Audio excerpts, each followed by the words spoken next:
bienvenue à toutes et tous. Je m'appelle Sandra et je suis en direct de ce studio d'enregistrement pour vous accueillir à la session d'inspiration consacrée à l'inclusion numérique. L'objectif de cette inclusion numérique, c'est de permettre aux individus de participer pleinement à la société actuelle. D'ici quelques minutes, notre oratrice va mettre en relief 8 profils d'inégalité numérique et leurs besoins spécifiques de soutien. Son exposé sera articulé autour de 3 questions. La première, quelle personne, sur base de 13 indicateurs, présente un réel risque d'exclusion numérique? La deuxième, quelles sont les causes profondes? Nous parlerons du rôle des facteurs sociaux comme le bien-être, la formation et l'emploi. L'influence également des facteurs numériques comme l'accès, les compétences numériques et le choix des tendances médias dans l'entourage. Mais également, nous aborderons les solutions qui sont nécessaires pour aboutir à une société numérique inclusive et de quelle manière on peut soutenir au mieux les différents profils. Pour parler de manière approfondie de ce sujet, nous avons le grand honneur de recevoir à distance Ilse Marien. Bonjour Ilse, est-ce que vous m'entendez? Oui, je vous entends très bien, merci Bonjour beaucoup. Et bienvenue, merci d'être avec nous. Volontiers, avec plaisir, enchantée d'être accueillie de cette manière-là. Alors, je constate que vous êtes sollicitée particulièrement autant dans votre sphère familiale où vous êtes maman, la maman comblée de 4 enfants, mais également dans votre vie professionnelle où vous êtes chercheuse à temps plein à l'IMEC Smith VUB, le groupe qui mène des recherches sur les médias, l'innovation et les technologies. Mais également, vous êtes conseillère politique au cabinet de Bart Somers, qui est ministre du gouvernement flamand. Alors, dites-moi, comment faites-vous pour encore trouver du temps dans cet agenda pour nous consacrer ce temps à cette séance-ci? C'est assez compliqué. C'est un peu compliqué, mais heureusement, communiquer de ce qu'on apprend au niveau scientifique vers un public plus large, ça fait partie de mon job à l'université. Pour nous, on a vraiment une vue très particulière sur la science, la communication de science, et voilà, et ça en fait partie. Pour moi, ça fait partie de mon job quotidien. Eh bien, je suis ravie de vous accueillir ici. Avant de vous céder la parole, je voulais simplement m'adresser aux participants et leur rappeler qu'il est possible pour eux de poser toutes les questions pertinentes au sujet de cette séance et de ce sujet via la plateforme. Donc vous avez la possibilité de nous envoyer vos questions et nous tenterons d'y répondre à la fin, après la présentation.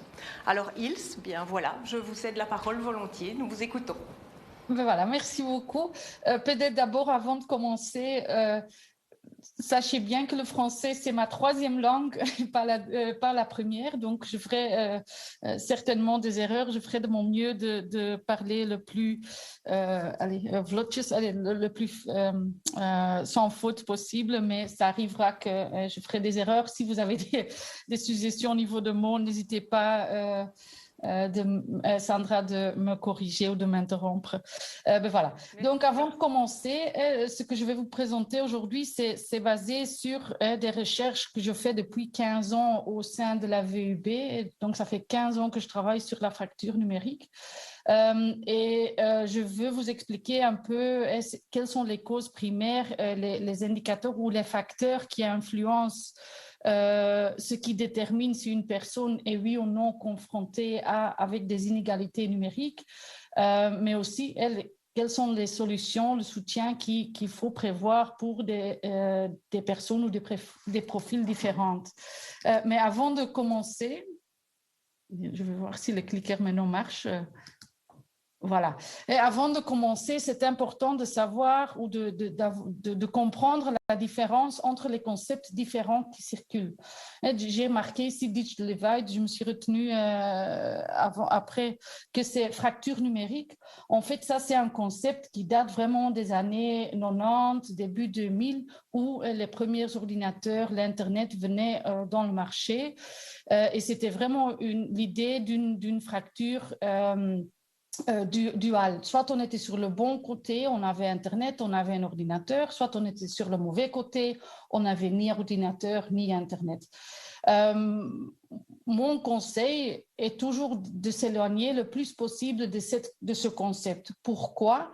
Parce que par cette dualité, ça mène toujours à des solutions très limitées. Ça mène à des solutions où on pense on va donner un ordinateur à quelqu'un, donc il est sur le bon côté de la fracture, donc c'est résolu. On a vu dans des recherches avec les gens en pauvreté, les jeunes précarisés, avec les employés des villes et des communes, avec un public large belge, une étude qu'on a fait pour Belspo et qu'on a terminée en 2019, que c'est beaucoup plus complexe et qu'il y a beaucoup plus de facteurs qui ont une influence sur le fait si oui ou non quelqu'un a des difficultés avec Internet ou les outils digitaux. Et donc, c'est pour ça que nous, on part toujours des concepts inégalité numérique, exclusion numérique et inclusion numérique. C'est trois choses tout à fait différentes. Les inégalités numériques, c'est vraiment le fait d'avoir une distribution inégale des avantages de la digitalisation parmi la population. Et c'est créé par une distribution de ressources inégales. Ça veut dire l'accès est distribué différemment, mais aussi le soutien que quelqu'un a besoin est distribué différemment. Les opportunités d'utilisation, les opportunités d'avoir des informations informelles sont distribuées inégalement. Et ça, c'est ce qu'on appelle inégalité numérique. Ça va de quelqu'un qui n'a ni accès, ni compétences, ni soutien, jusqu'à quelqu'un qui a vraiment le tout. Et donc, c'est le spectre total qui est comprise par cette idée d'inégalité numérique. L'exclusion numérique, d'ailleurs, ça, c'est vraiment quand on est dans une situation d'exclusion sociale créée par la digitalisation de la société. Et c'est ce qu'on a vu, par exemple, très clairement avec Covid, spécialement en Flandre, où on est allé très vite par l'éducation à distance. On a vu tout de suite les étudiants qui étaient exclus socialement parce qu'ils n'avaient ni ordinateur, ni outils, ni Internet à la maison. Et donc, on est vraiment dans une situation d'exclusion directe du reste de la société. L'inclusion numérique, d'ailleurs, ça, c'est vraiment les actions, les solutions nécessaires pour que tout le monde puisse participer pleinement dans la société. Et là, on part toujours de deux choses, parce qu'on voit que le clash ou le problème se situe quand ces deux choses-là que je mentionne là ne sont pas en ligne. Ça veut dire l'inclusion numérique veut dire supporter, aider les gens à définir leurs propres normes digitales. Qui veux-je être? Qui veux-je être dans la société digitale? Est-ce qu'une tablette, c'est quelque chose qui peut me rendre utile? Est-ce que moi, je suis plutôt quelqu'un qui aime bien le mobile? Est-ce que je vois l'utilisation d'un ordinateur, quelque chose que je vois déjà dès un jeune âge? Et qui veux-je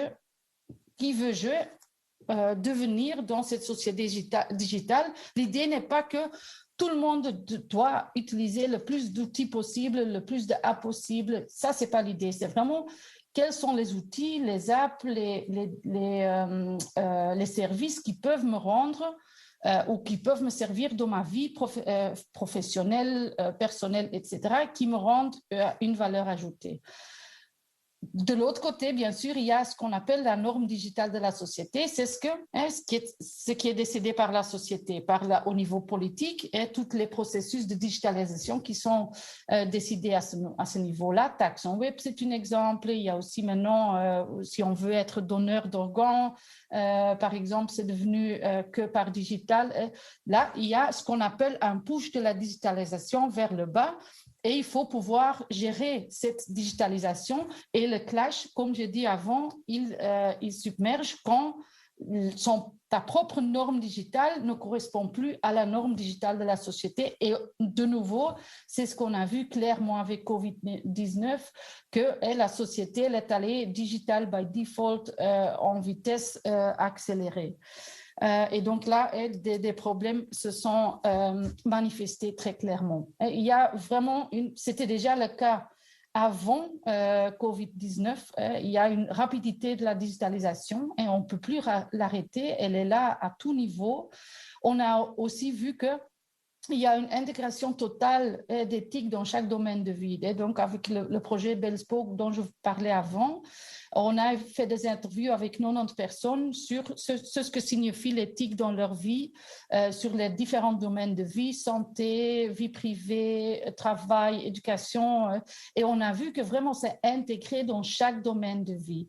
Et il y a aussi les investissements accélérés et avec tous les plans de relance qui sont mis en route, ça ne sera qu'accéléré d'une manière encore plus forte.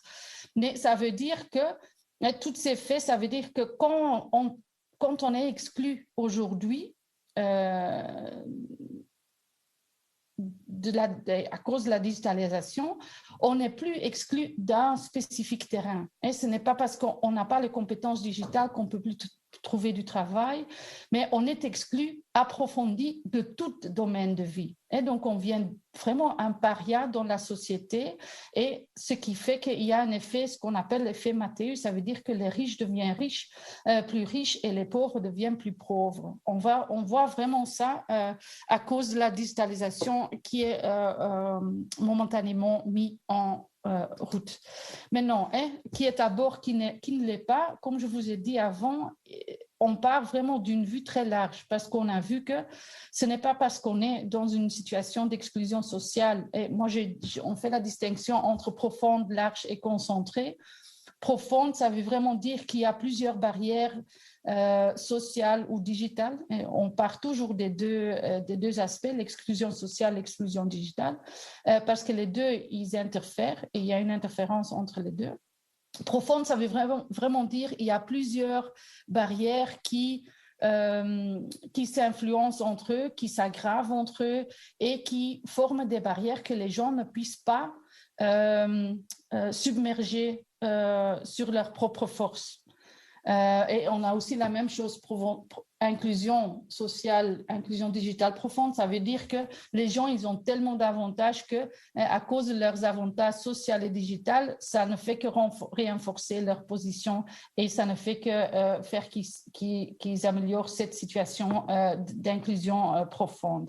Large, ça veut dire qu'il y a encore des barrières, mais il y a aussi déjà, par exemple, une certaine participation dans différents réseaux. Concentré, ça veut dire qu'il y a un problème très spécifique que quelqu'un rencontre. C'est ce qu'on voit, par exemple, avec une partie des gens en pauvreté. Ce n'est pas parce qu'on est quelqu'un qui vit en pauvreté qu'on ne peut pas gérer le digital. Il y a une vaste partie des gens en pauvreté qui gèrent le digital, mais qui ont un problème très concentré d'accès aux outils et à Internet à cause du prix. Et donc ça, l'idée là, c'est vraiment de pouvoir identifier ce problème très concentré et de le résoudre. Mais ça veut dire que quelqu'un peut être dans une situation d'exclusion sociale profonde, mais en même temps, digitalement, être inclus largement. Et donc, quelqu'un peut être sur le spectre en haut, entre exclusion sociale et inclusion sociale, et peu importe qui peut être sur le spectre d'exclusion digitale et inclusion digitale. On a vu, par exemple, aussi que des femmes dans des ménages aisés, qui sont socialement inclus, mais qui, au niveau digital, sont exclus largement à cause des barrières comme peur des technologies, mais aussi le fait qu'ils veulent que les outils digitaux dans la maison sont utilisés d'abord par les enfants, par le mari, et que de cette façon-là, ils se mettent à l'arrière dans l'apprentissage de l'utilisation des outils digitaux. Et c'est important de savoir que, en fait, quelque part, on est tous à risque à un certain moment d'être dans une situation d'exclusion digitale. Pour nous, c'est très clair qu'il faut toujours avoir ces deux parties, le social et le digital. C'est pourquoi? Parce que très souvent, on part que des facteurs sociaux comme l'éducation, le revenu, mais il y a d'autres aspects qui ont une influence, comme je marque participation, agency et bien-être. Participation, c'est parce que dans des recherches, on a vu que plus qu'on participe dans des réseaux différents, travail, emploi, vrije tijd, des réseaux de, comment dire ça, des sociétés de, comme un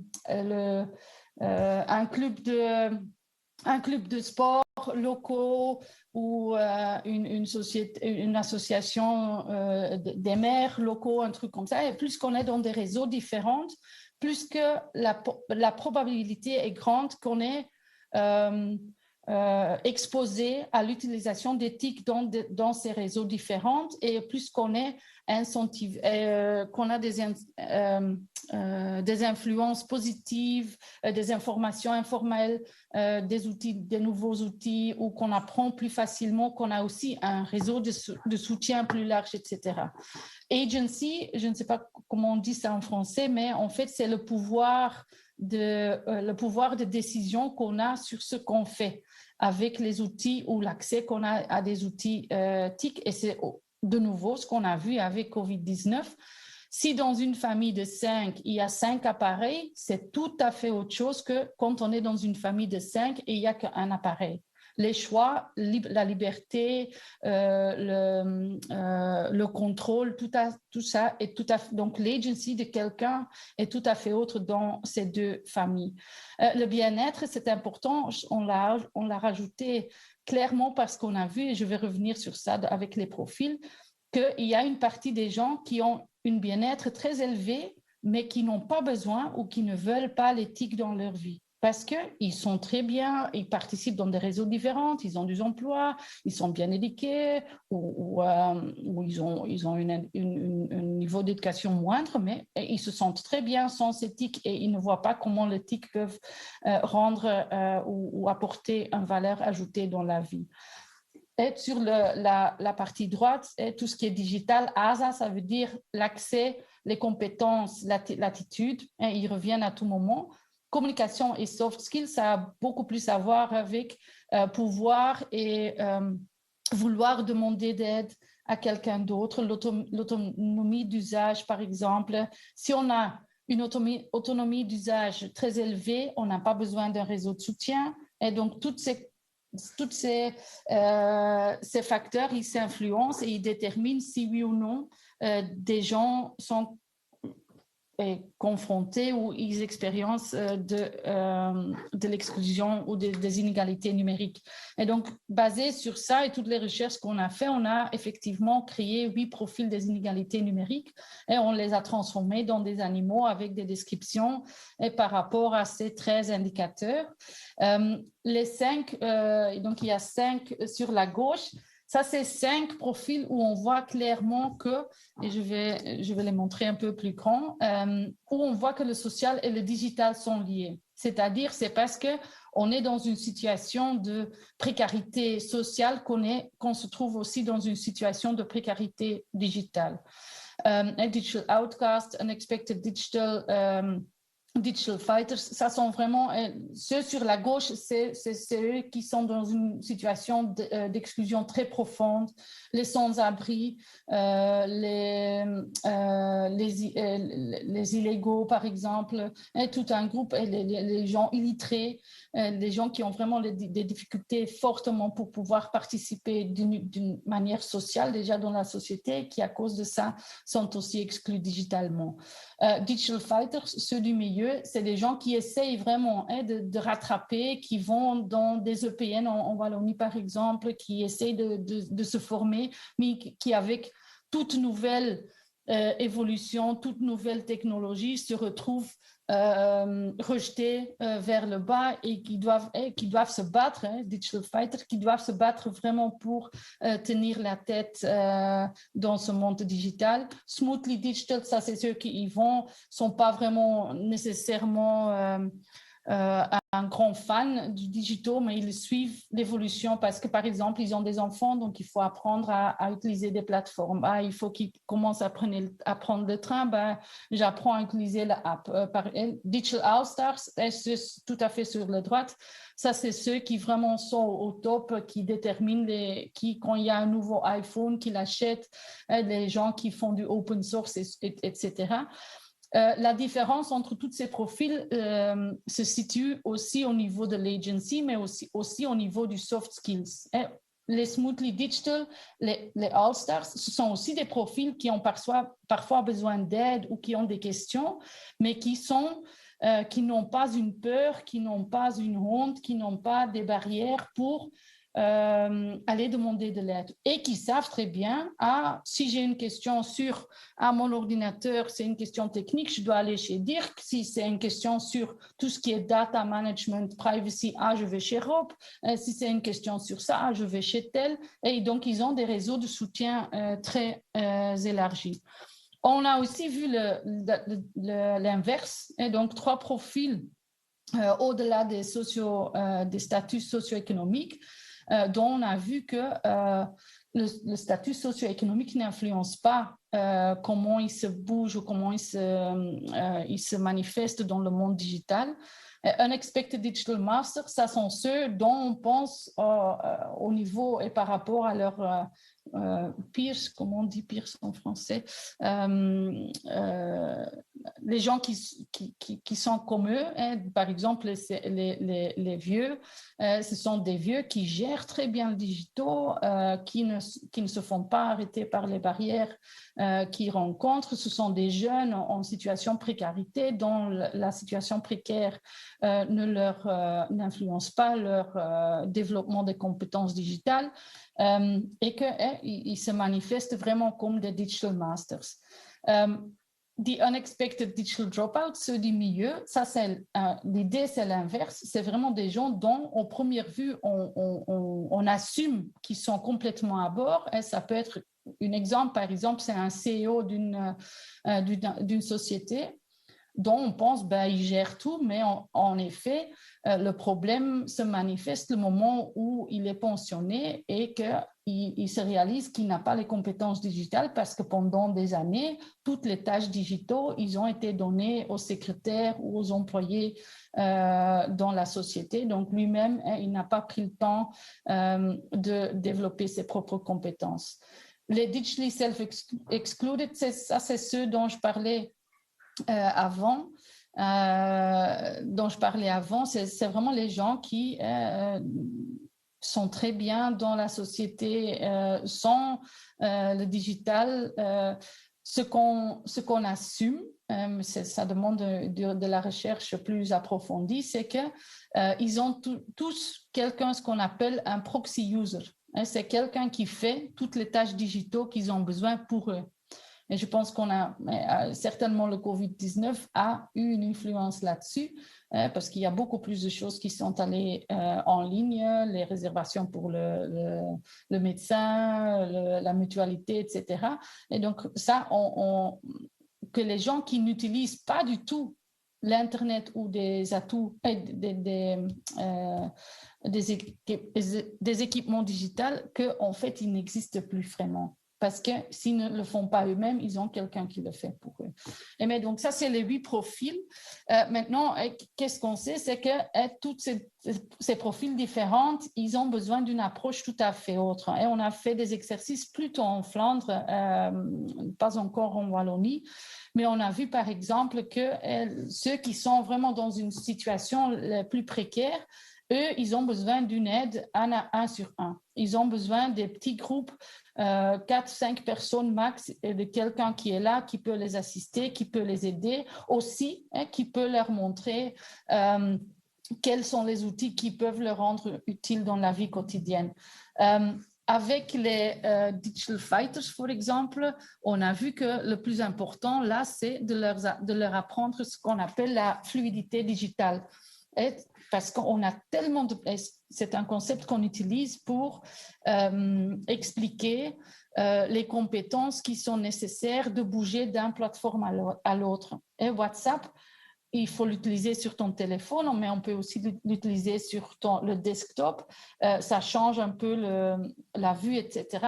Donc, c'est apprendre aux gens comment bouger de plateforme à plateforme, de structure à structure, parce qu'on a vu, par exemple, que quelqu'un qui apprend Windows 8 et puis Windows 10 vient, ben, ils retournent à zéro, ils doivent reprendre de zéro les leçons et les cours.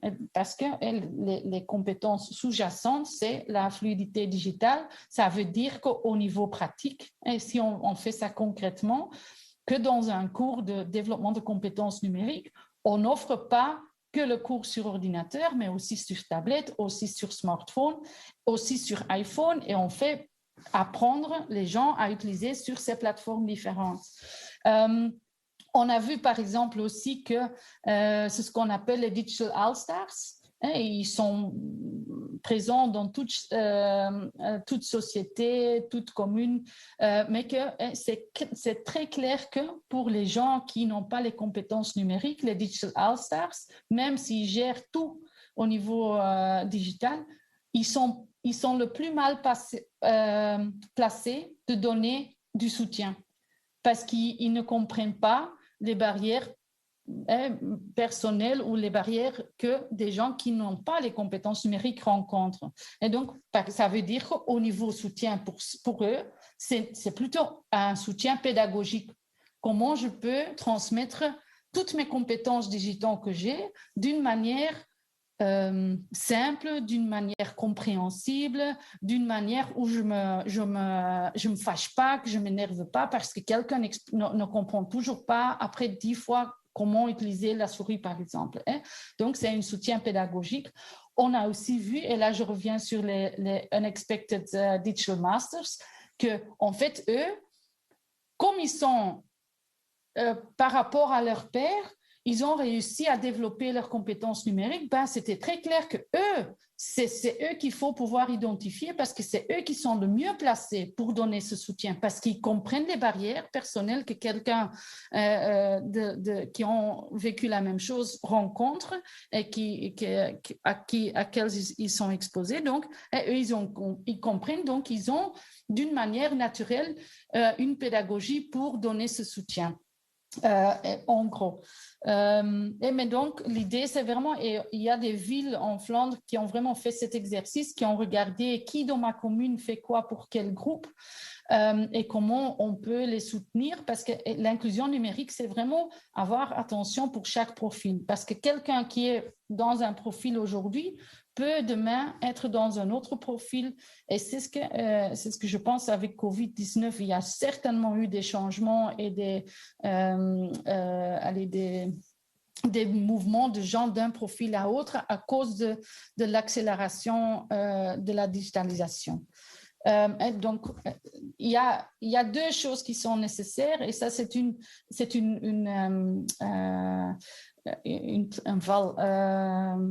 c'est un risque ou un risque avec l'inclusion numérique, c'est que trop de responsabilités est mis au niveau de l'individu. L'individu doit se former, doit faire des choses, doit se développer, doit faire attention au fait qu'il ne gère pas le digital. Mais ça, ce n'est qu'une chose. Il y a aussi ce qu'on appelle des solutions au-delà de l'individu qui sont nécessaires, et spécialement dans le design et le développement des outils, l'inclusion by design, une test d'inclusion numérique, des plateformes existantes. Et il y en a pas mal qui sont vraiment pas accessibles, où la langue qui est utilisée est très difficile pour les gens avec des compétences littéraires plus basses. Et la directive européenne concernant l'accessibilité pour les gens avec un handicap, par exemple, et des processus de co-création où les gens, ils assistent au développement des compétences des outils numériques, juste pour déjà identifier avant de le lancer dans le marché où se situent les difficultés et les problèmes et de les résoudre à ce moment-là. Et je vais m'arrêter là. Je sais qu'il n'y a pas beaucoup de temps qui reste pour des questions, mais voilà, ça c'était en gros ce que j'ai à raconter. Si vous avez des questions ou des choses que vous voulez savoir en plus, n'hésitez pas de m'envoyer un email. Il y a pas mal d'informations qui est disponible au sein de la VUB par rapport à ça. Eh bien, merci beaucoup pour cette intervention et ce partage d'expertise. On a reçu quelques remarques, effectivement. Et par exemple, nous avons le fait que les entreprises mettent pour le moment les outils à disposition pour améliorer l'inclusion numérique de leurs employés. Mais une des inquiétudes qui nous parvient réside au niveau du respect de la vie privée, parce qu'il y a justement avec cette inclusion numérique un peu plus de difficulté à faire une séparation à respecter le travail et la vie privée. Et se déconnecter devient compliqué. Qu'en dites-vous?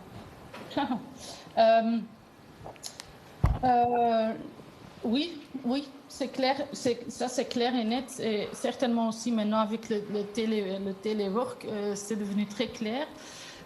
Et ça c'est une chose, et une éthique, non seulement concernant l'email par exemple, mais aussi concernant les plateformes différentes qu'on utilise dans une société. Allez, et là je parle d'une manière personnelle, pour moi ça devient la folie.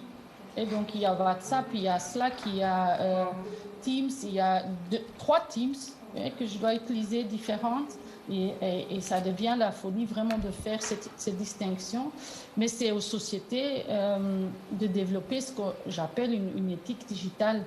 Aussi, non seulement les sociétés, mais aussi, par exemple, les écoles.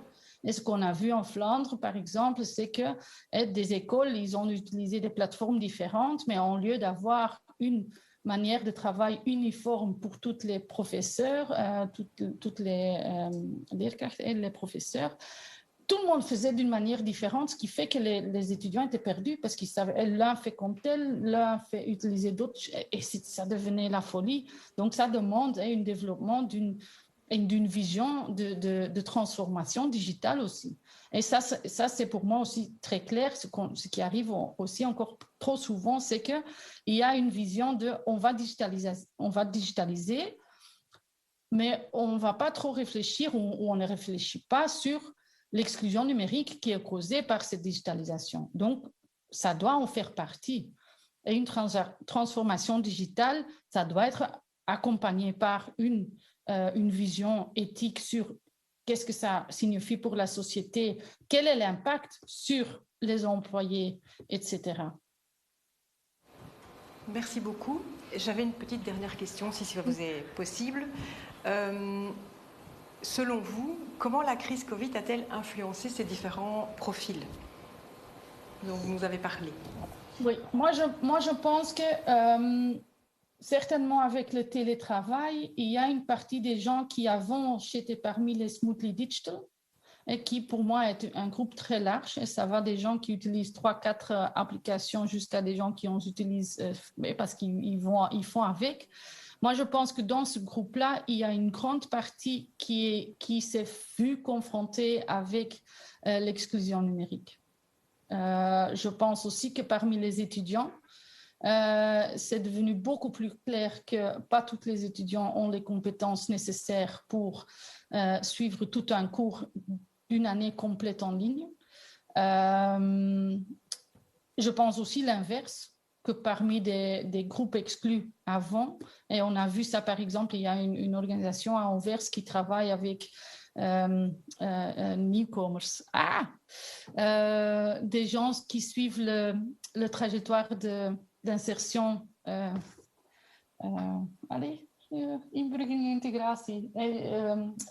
d'intégration, et des gens qui sont nouveaux en Belgique et qui suivent ces cours de s'intégrer dans la société. Ils ont vu là qu'avant la crise, c'était tous en classe, mais ils ont vu qu'avec le Covid, vers le WhatsApp et d'autres outils qu'ils ont fait. Et puis après, des pas suivants. Et donc, et ça, c'est une des choses que, on va de toute façon essayer d'établir aussi avec la Fondation Roi Baudouin, c'est d'avoir des chiffres nouvelles et up-to-date qui montrent vraiment où sont maintenant les groupes qu'on ne connaisse pas encore, qui ont des difficultés supplémentaires à cause du Covid-19. On me demande également si votre étude est disponible en français. L'étude qu'on a faite pour Belspo, il y a des parties en français, des parties en néerlandais, des parties en anglais. Donc, mais il y a une grande partie en français, oui. Parce qu'on l'a fait ensemble avec Perrine Brodkorn de l'UCL. j'ai encore une petite question, si vous avez encore une petite minute. Alors, on me dit, le problème dans les services publics, c'est qu'on achète des programmes tout faits et que ce sont les agents qui doivent s'adapter, même lorsque le programme n'est pas adapté au travail service public. Les firmes ont tous les droits.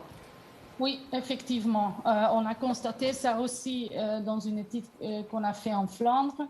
Ce que, par exemple, la ville de Gand fait, c'est quand ils lancent un bestek à maille. Quand ils lancent une demande pour une telle plateforme dans le marché, ils mettent comme précondition que le droit d'adapter la plateforme par rapport aux besoins et donc adapter la plateforme par rapport à des difficultés rencontrées par des gens qui doivent utiliser la plateforme. Mais ça, c'est que depuis l'année passée, parce que c'est effectivement la même chose. Ils se créent un marché et puis ils font quelque part